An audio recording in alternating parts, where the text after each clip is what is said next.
que nous connaissons. Nous n'avons pas peur du combat, c'est notre histoire. Nous avons une trajectoire qui nous permet de garder espoir. Aujourd'hui, nous avons les ressources humaines de qualité. Nous avons la vision qui est claire chez nous. Nous avons l'expérience de la gestion d'État. Je pense que ce qui nous manque, ce n'est pas beaucoup. C'est juste encaisser le coup, c'est réorganiser et justement reprendre ce qui doit nous revenir de droit. Donc sur ce point, nous n'avons pas d'inquiétude. L'APR est dans la phase de réorganisation. Bientôt, des annonces fortes seront données pour vous permettre de comprendre que l'APR est encore un parti vivant, vivace, composé d'hommes vaillants qui sont prêts à reconquérir le pouvoir. Concernant les conseils sur le dialogue, je pense que notre grand frère Sidiki a dit l'essentiel. Nous sommes des militants du dialogue. Ça, c'est un principe que vous pouvez partager avec nous. Mais d'un dialogue ouvert, d'un dialogue sincère, d'un dialogue inclusif, mais d'un dialogue libre avec des hommes libres qui porteraient sur ce qui est les enjeux et l'essentiel du Sénégal. Nous sommes prêts pour dialoguer sur l'économie. Nous sommes prêts pour dialoguer sur la sécurité. Nous sommes prêts pour dialoguer pour le coût de la vie, le pouvoir d'achat. Nous ne sommes pas prêts pour dialoguer sur des futilités. La thématique qui a été proposée est une fausse thématique qui n'a rien à voir avec l'actualité du Sénégal. On n'a pas de problème de système politique, encore moins de système électoral. Ce système politique a produit des alternances que nous envie le monde.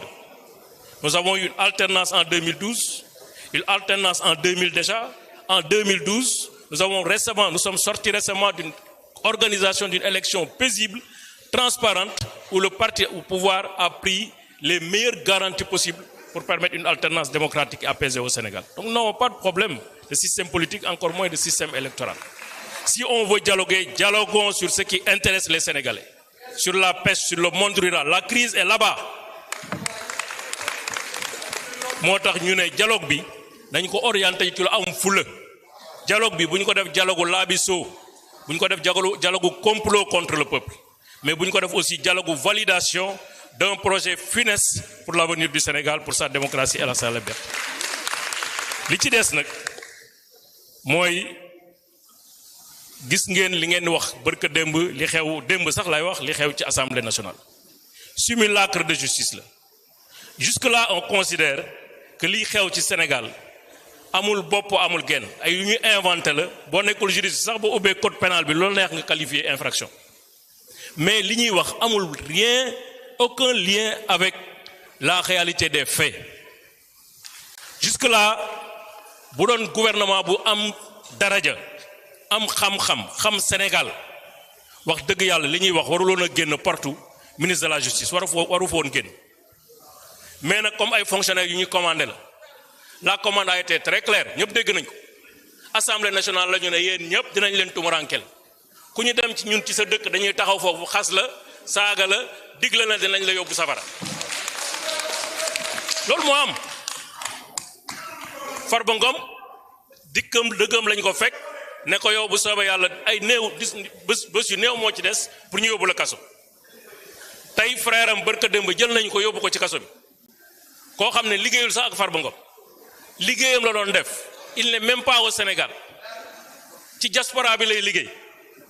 entre Cameroun entre Gabon entre Côte d'Ivoire entre France entre Bruxelles laalewul dara ak yëfi Farba Ngom ñu jàpp ko dugal ci kaso bi xam nga ne loolu du justice bu dee justice aussi c'est une justice aveugle Matam boo fa demee tey ca Agnam oto camion gendarmerie yaa nga fa fees del loolu lan la jotee ak procès Farba Ngom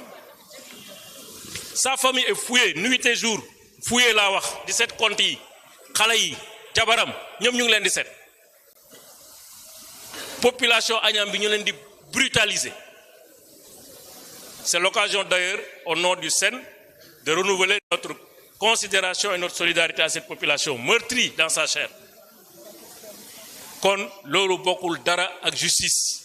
gis nga justice excès de justice c'est l'injustice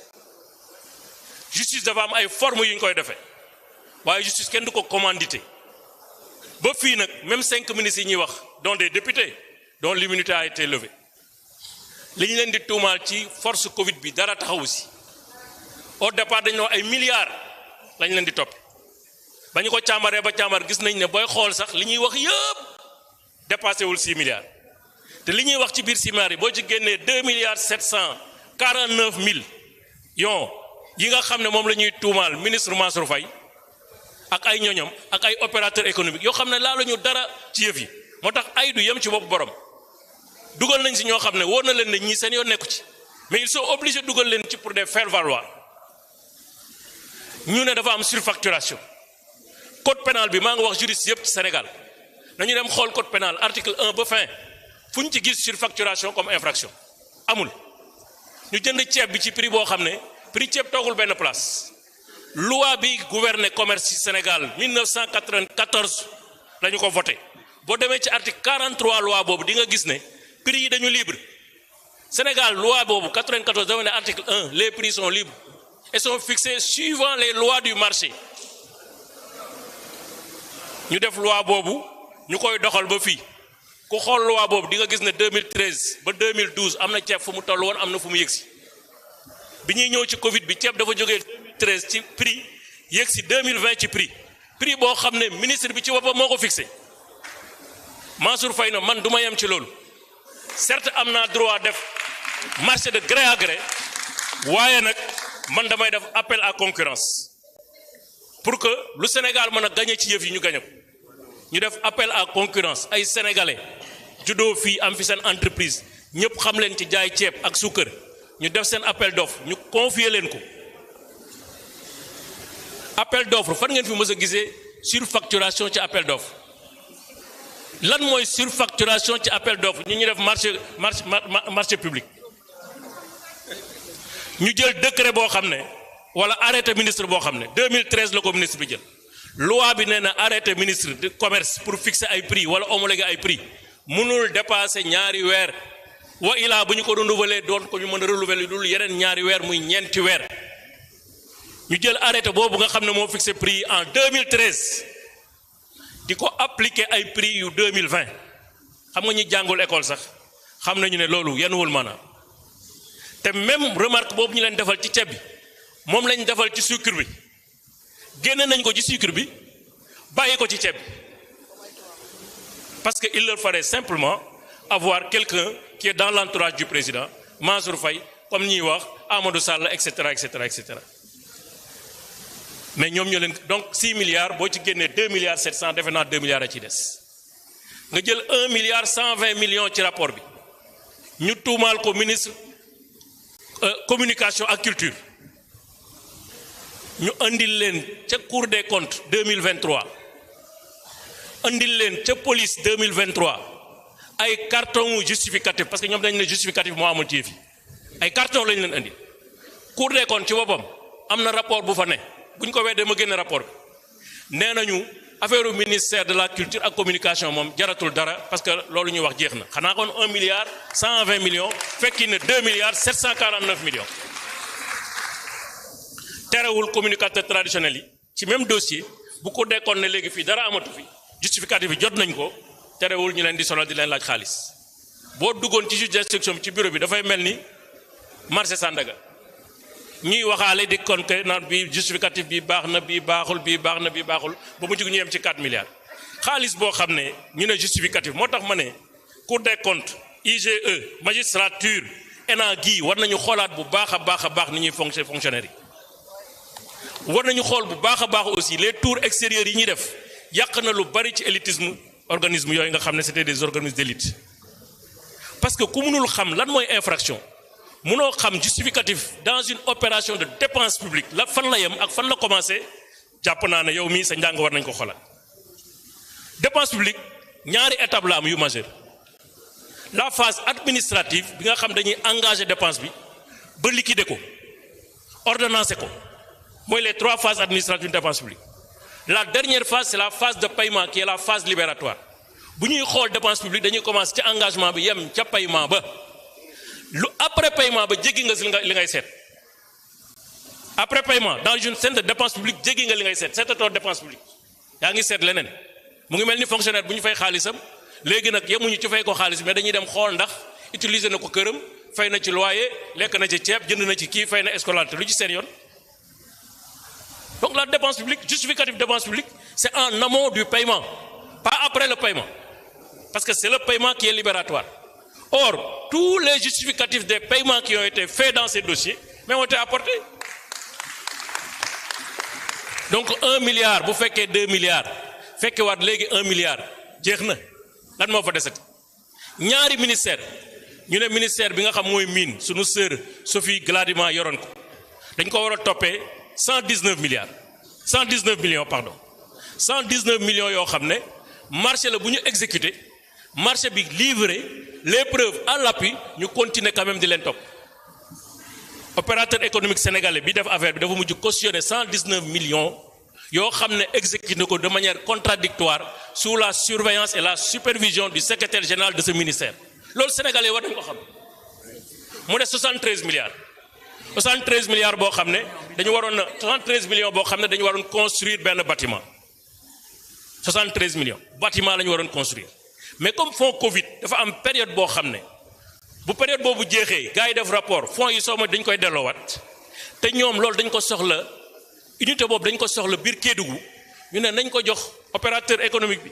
comme ça suñu trouver terrain nga xam ne xaalis bi mu ngi foofu waaj defal nañu engagement reconnaître na yor la suñu xaalis bu ñu trouver terrain ñu tabax ko fa parce que unité boobu waruñu rëcc depuis des années ministre yu fa jaar ñu ngi programmé pour am unité boobu unité gravimétrique par chance am nañ xaalis bi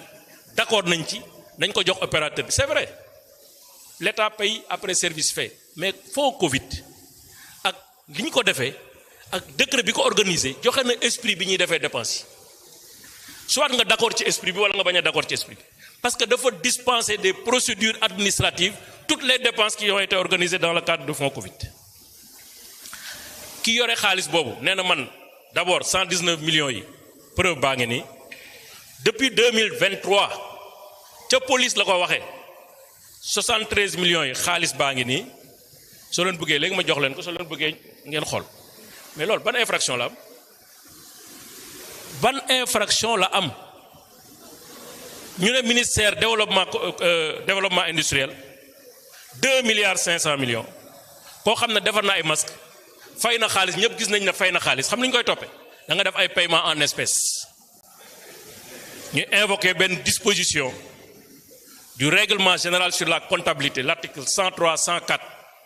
principe bi règlement général comptabilité 103 dafa ne les paiements peuvent être faits soit par virement bancaire soit par chèque soit en espèces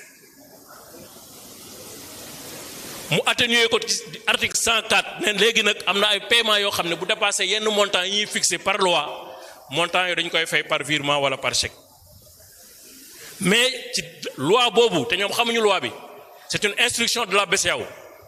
instruction BCEAO bi dafa ne malgré limitation boobu exonération boobu exemption boobu am na ay cas yoo xam ne mën nañ fay pas en espèce te cas wu paiement yi ñuy def dafa valable pour paiement en espèce tailleur yi kan moo ci am compte xanaa tailleur yu mag yi sunu mbokk baana yi kan moo ci am compte moo tax instruction boobu nga xam ne c'est une instruction de 2017 mu ne sooy fay yëf yi da nga koy fay ci espèce parce que am na ay cas yoo xam ne nit ñi amuñu xaalis léeg-léeg sax dañu lay permettre nga fay ko par digital monnaie digitale mais loolu def naa paiement peut-être même bu ñu supposer ne c'est anormal c'est contraire à la réglementation mais c'est pas une infraction au pire des cas c'est une faute de gestion parce qu'il faut pas confondre faute de gestion ak infraction pénale xam ngeen kooku bu ñu defee addition yi léegi yéen ngeen calculer léegi ci seen calculette xam ngeen ne 6 milliards de détournement mu fa je peux donner le témoignage ici devant mon grand frère Sidiki président Macky Sall bi mu joxe affaire ba pare xam lan la def dafa am commission d'audit et de contrôle bu mu teg en place dirigée par un général des forces armées commission boobu c'est une commission paritaire où il y avait les ministères concernés qui sont représentés mais il y avait la société civile il y avait les forces vives il y avait des imams il y avait des hommes d'église il y avait l'Assemblée nationale il y avait le Conseil économique et social ñoom ñëpp ku ci nekk da nga yónnee say ndir ñu dugal la ci commission boobu. La commission là a fait un audit sérieux, rapport bi c'est disponible, on n'en parle même pas. moo tax yii ñuy def nii yëfi caaxaan la. mu des nag beneen mbir moo xam ne sunu frère Pape Malick wax na ko mooy budget état bii ñu naan waaw dañuy trouver ay fonds fii dañuy xool ay compte fii dañuy xool ay compte parce que démb am na ko ci wax benn guñaafiye la nga xam ne amul benn personnalité kenn xamul fu mu jógee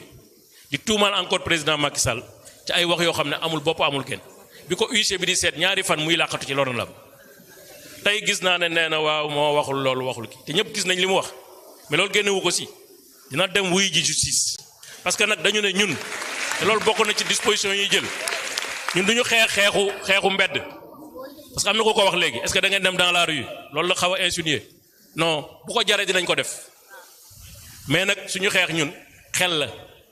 suñu xeex xam-xam la suñu xeex suñu arme yar la ak teggin ak préserver yi nga xam ne ñun ñoo ko fi teg te loolu kenn du ko di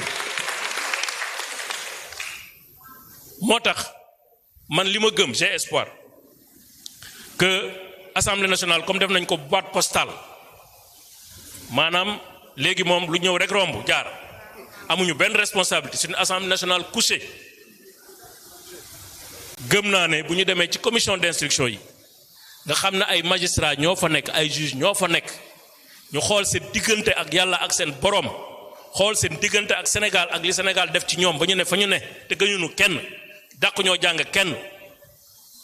xool seeni njaboot ak seeni doom ak seen ëllëg suba parce que Sénégal loo fi def dafay tege na ko yaa fi defoon li ñu jël exemple